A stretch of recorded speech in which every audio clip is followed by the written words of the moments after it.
So, this brings me to the second part I wanted to address with you. Your underlying assumption,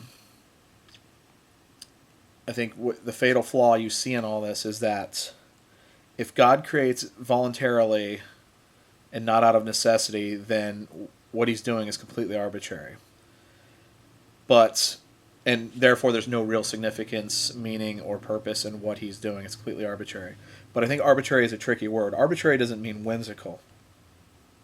So, basically, in saying that God creates arbitrarily, I feel that you're implying that purpose, significance, and meaning cannot be derived from it. And I disagree, and let me show you how it can. But I want to get a couple things out of the way really quick. First, I want to argue that any purpose is arbitrary, as far as I can tell. You're welcome to correct me if I'm wrong. But even though any purpose is arbitrary, this makes it no less significant or meaningful. And I'm specifically talking about humans. So let me say this. There are two types of purposes. Two, not one, sorry. There's the purpose you assign to yourself, and there's the purpose someone else assigns to you, be it God, your boss, the military, your family, whoever. But both of these types of purposes are arbitrary. Arbitrary means subject to individual will. The purpose you assign to yourself is subject to your will and interpretation of what you find meaningful. The purpose someone else assigns to you is also subject to their will and interpretation.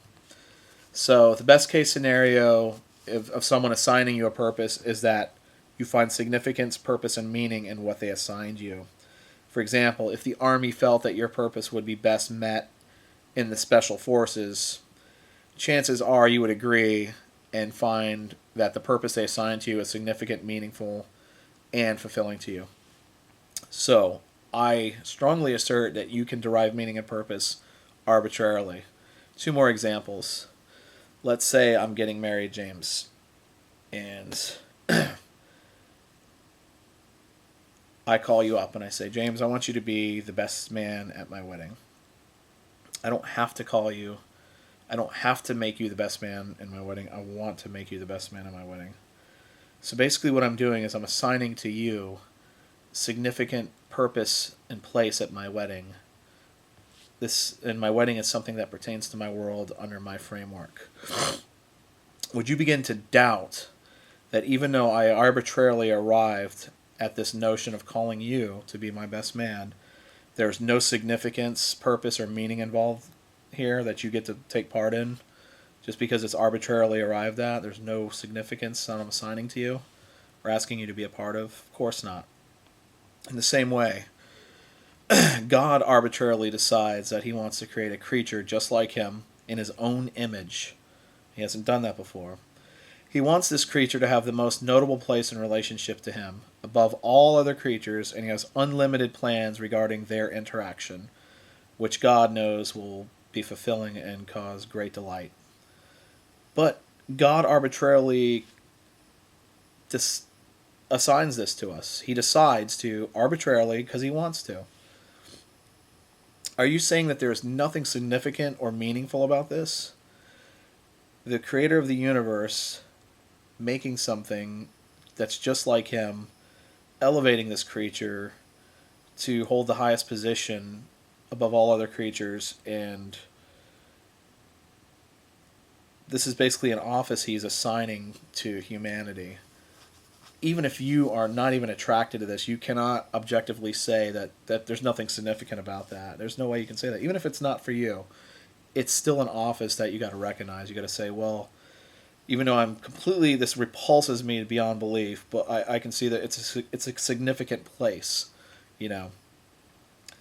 I would say that in the same way, being second in line to Saddam Hussein over the entire nation of Iraq, even though I would not want that position, it's still significant. You know, it's meaningful in its own way.